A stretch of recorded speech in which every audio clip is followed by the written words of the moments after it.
Capítulo 5 A autoexistência de Deus. Deus de todas as criaturas, somente Tu podes dizer: eu sou aquilo que sou. Nós, porém, feitos à Tua imagem, podemos apenas dizer: eu sou, confessando assim derivar de Ti e reconhecendo que nossas palavras não passam de um eco das Tuas. Reconhecemos que és o grande original do qual somos apenas cópias agradecidas, ainda que imperfeitas. Adoramos a Ti, ó Pai eterno. Amém. Deus não tem origem, disse Novaciano, e é exatamente este conceito de não origem que distingue aquilo que Deus é do que quer que não seja Deus. Origem é um termo que se aplica a coisas criadas.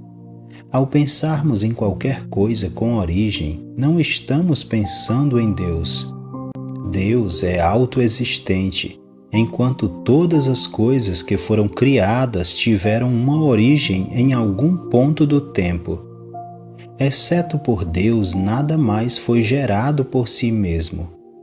Nosso esforço em descobrir a origem das coisas nada mais é do que uma confissão da crença de que tudo foi feito por alguém e que esse alguém não foi criado por ninguém.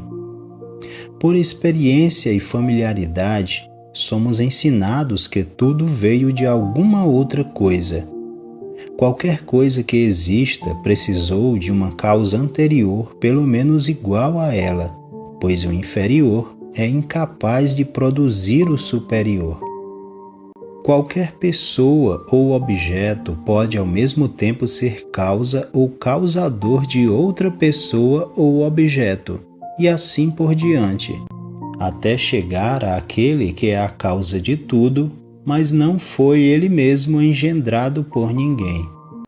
A criança, com sua pergunta de onde Deus veio, está inadvertidamente reconhecendo sua própria natureza de criatura. O conceito de causa, fonte e origem está firmemente fixado em sua mente. Ela sabe que tudo à sua volta veio de algo externo. Assim, ela extrapola este conceito aplicando-o a Deus. O filósofo mirim está pensando com uma perfeita linguagem de criatura, e por não possuir dados suficientes, sua premissa está correta. Ela deve ser ensinada que Deus não teve origem e com certeza achará difícil absorver tal conceito.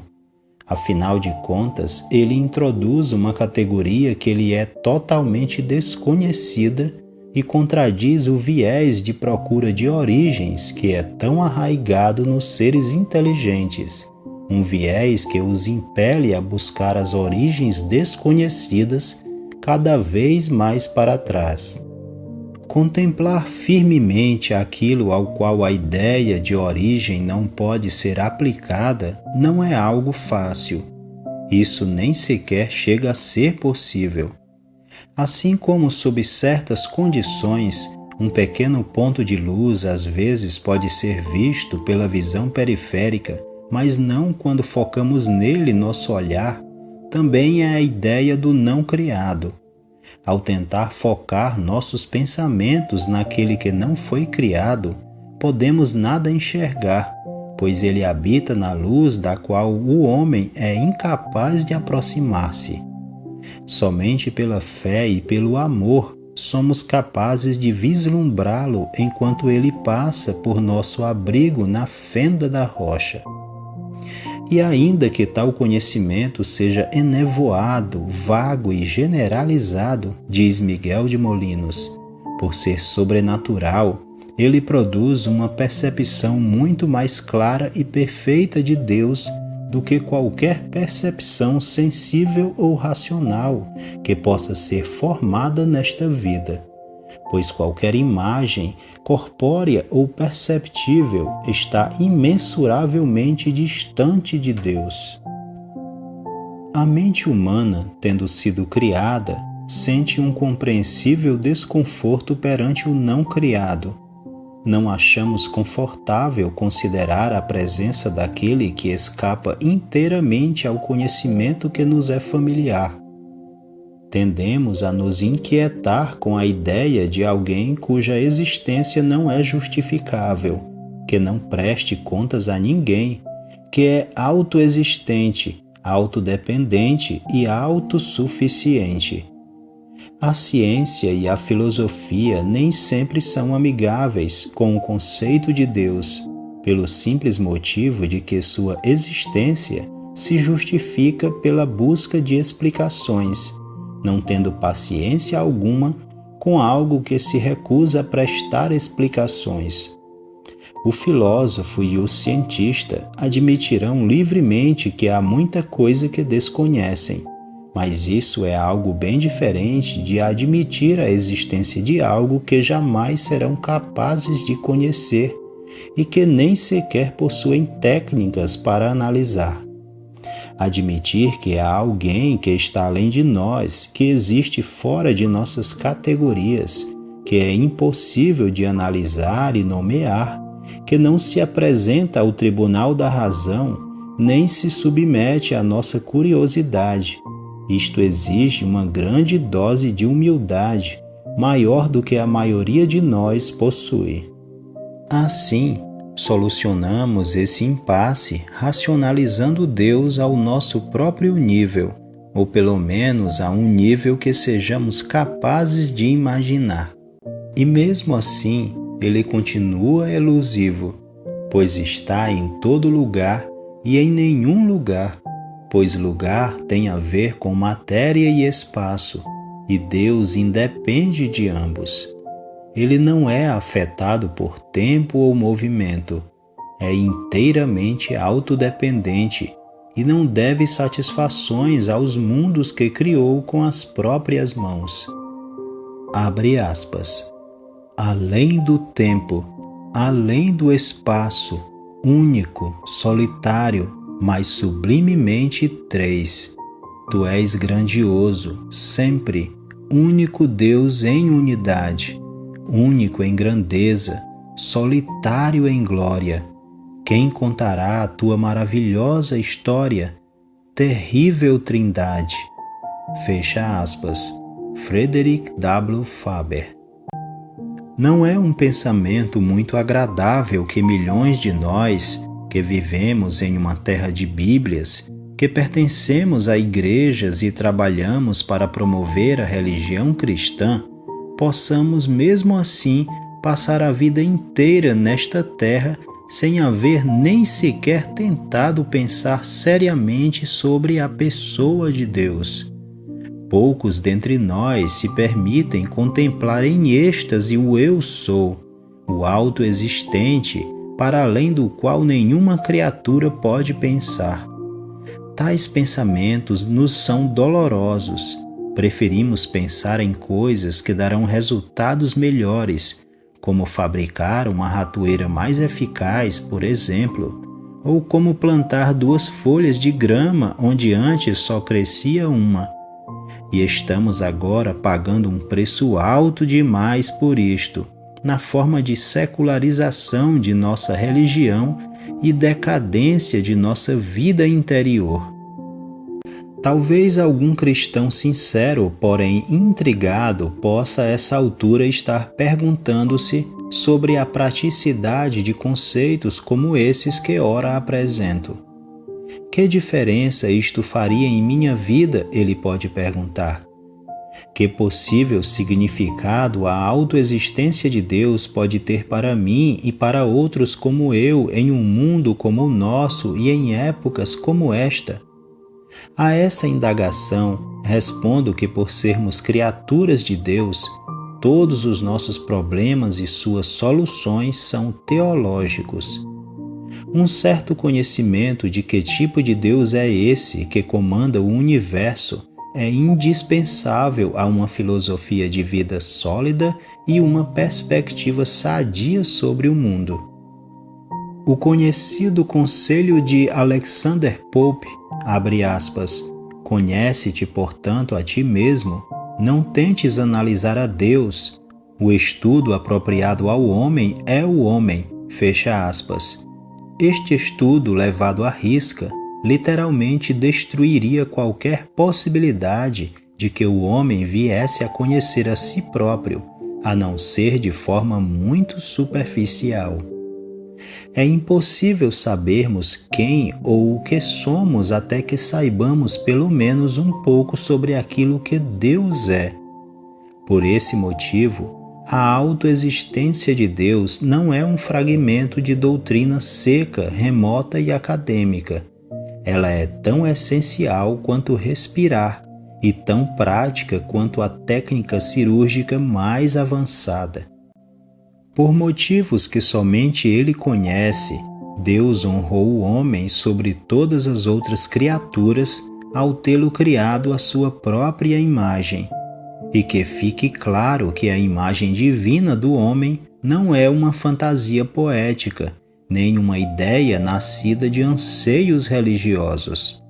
É um sólido fato teológico, ensinado claramente ao longo das Sagradas Escrituras e reconhecido pela Igreja como uma verdade indispensável ao correto entendimento da fé cristã. O homem é uma criatura, um ser derivado e condicional, que por si próprio nada possui, mas em cada momento de sua existência é dependente daquele que o criou à sua semelhança. O fato de Deus é indispensável ao fato do homem. Racionalize a eliminação de Deus e não restará qualquer razão para a existência do homem. Que Deus seja tudo e o homem nada constitui uma premissa básica da fé e devoção cristãs, e aqui os ensinamentos do cristianismo coincidem com os das religiões orientais mais avançadas e filosóficas. O homem, com todo o seu gênio, não passa de um eco da voz original, um reflexo da luz eterna. Assim como um raio de sol desaparece se cobrirmos o sol, o homem, separado de Deus, tende a retornar ao vazio do qual foi convocado pelo chamado da criação. Não somente o homem, mas tudo o que existe provém e depende da continuação do impulso da criação. Abre aspas. No princípio era o Verbo, e o Verbo estava com Deus, e o Verbo era Deus. Todas as coisas foram feitas por intermédio dele, e sem ele nada do que foi feito se fez. Fecha aspas. É assim que João explica isso, e o apóstolo Paulo concorda. Abre aspas. Pois nele foram criadas todas as coisas nos céus e sobre a terra, as visíveis e as invisíveis, sejam tronos, sejam soberanias, quer principados, quer potestades. Tudo foi criado por meio dele e para ele. Ele é antes de todas as coisas. Nele tudo subsiste. Fecha aspas. A este testemunho, o autor de Hebreus adiciona sua voz, afirmando que Cristo é o brilho da glória de Deus e a expressa imagem de sua pessoa, e que ele sustenta todas as coisas pela palavra de seu poder. Nessa absoluta dependência que todas as coisas têm do poder de Deus, residem tanto a possibilidade da santidade quanto a do pecado. Uma das características da imagem de Deus no homem é sua habilidade de fazer julgamentos morais. O cristianismo ensina que o homem escolheu ser independente de Deus, tendo confirmado tal escolha ao desobedecer deliberadamente a um mandamento divino. Este ato violou o relacionamento que existia entre Deus e sua criatura. Ele rejeitou a Deus como alicerce da existência e fez com que o homem passasse a depender somente de seus próprios recursos. O homem deixou de ser um planeta girando ao redor do Sol para tornar-se um Sol independente, ao redor do qual quer exigir que tudo mais gire. É impossível imaginar uma declaração de autodependência mais contundente do que as palavras de Deus para Moisés, abre aspas, eu sou aquilo que sou, fecha aspas. Tudo que Deus é e tudo que é Deus está englobado nesta ampla declaração de existência independente. Em Deus, o ego não é pecado, é a quintessência de toda bondade, santidade e verdade possível. O homem natural é pecador porque e somente porque ele desafia o ego de Deus em favor de seu próprio. Em tudo mais, ele pode estar disposto a aceitar a soberania de Deus, mas em sua própria vida ele a rejeita. Para ele, o domínio de Deus termina onde começa o seu. Para ele, sua identidade se torna a identidade. Inconscientemente emulando Lúcifer, o filho da manhã caído, que em seu coração disse: subirei aos céus, exaltarei meu trono acima das estrelas de Deus, e serei igual ao Altíssimo. O ego é algo tão sutil que praticamente ninguém tem consciência de sua presença. Por descender de um rebelde, o homem não percebe ser ele próprio um. Sua constante autoafirmação, quando sequer chega a pensar a respeito, lhe parece algo perfeitamente normal. Ele está disposto a compartilhar de si próprio e por vezes até a sacrificar-se por algo que deseje, mas nunca a descer do trono. Independentemente do quanto ele desça na escala social, ainda se vê como um rei em seu trono e ninguém, entre aspas, nem mesmo Deus pode tirá-lo de lá. O pecado possui muitas manifestações, mas uma única essência. Um ser moral criado para estar em adoração perante o trono de Deus, assenta-se no trono de seu próprio ego e desta posição elevada afirma: eu sou. Esta é a essência concentrada do pecado e ainda assim, por ser uma atitude natural, parece ser algo bom. Somente quando a alma é confrontada com a face do Santíssimo através do Evangelho, despida da máscara da ignorância, é que essa assustadora incongruência moral atinge a consciência. Na linguagem do evangelismo, diz-se que o homem que é assim confrontado com a presença ardente do Todo-Poderoso está sob condenação. Cristo se referiu a isto ao dizer que enviaria o Espírito ao mundo e, quando ele viesse, convenceria o mundo do pecado, da justiça e do juízo. O primeiro cumprimento destas palavras de Cristo ocorreu no Pentecostes, após Pedro haver pregado o primeiro grande sermão cristão. Abre aspas. E ouvindo eles isto, compungiram-se em seu coração e perguntaram a Pedro e aos demais apóstolos: que faremos, irmãos? Fecha aspas. Este o que faremos é o clamor vindo das profundezas do coração de todo homem que subitamente percebe ser um usurpador assentado sobre um trono roubado. Por mais que seja dolorosa, é esta intensa consternação moral que gera o verdadeiro arrependimento e produz um cristão robusto após o penitente ter sido derrubado do trono e encontrado perdão e paz através do Evangelho.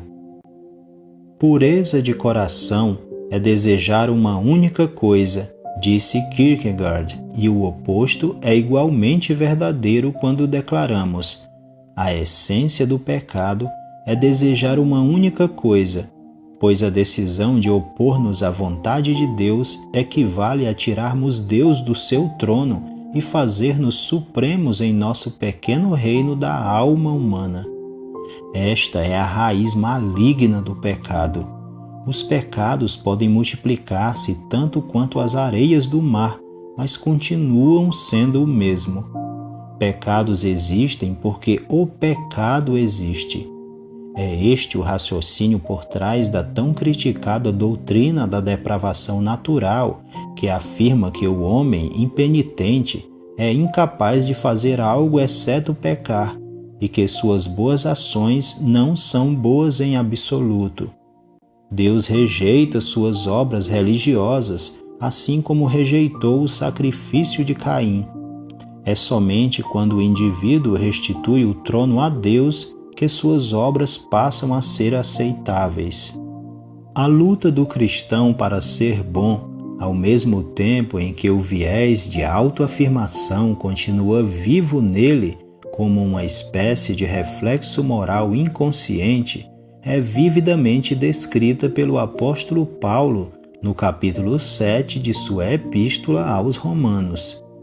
E seu testemunho está completamente de acordo com os ensinamentos dos profetas. 800 anos antes do advento, o profeta Isaías identificou o pecado como sendo a rebelião contra a vontade de Deus e a afirmação do direito de cada indivíduo escolher seu próprio caminho. Abre aspas. Todos nós andávamos desgarrados como ovelhas, disse ele. Cada um se desviava pelo seu caminho. Creio que o pecado jamais tenha sido tão perfeitamente descrito.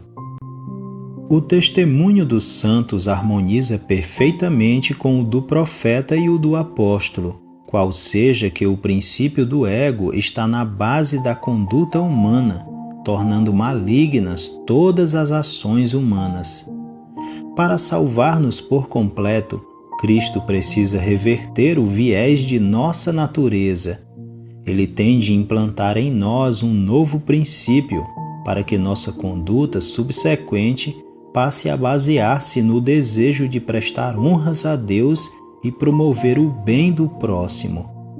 O antigo pecado do ego precisa morrer, e o único instrumento que pode matá-lo é a cruz. Se alguém quer vir após mim, negue-se a si mesmo, tome a sua cruz e siga-me, disse o Senhor.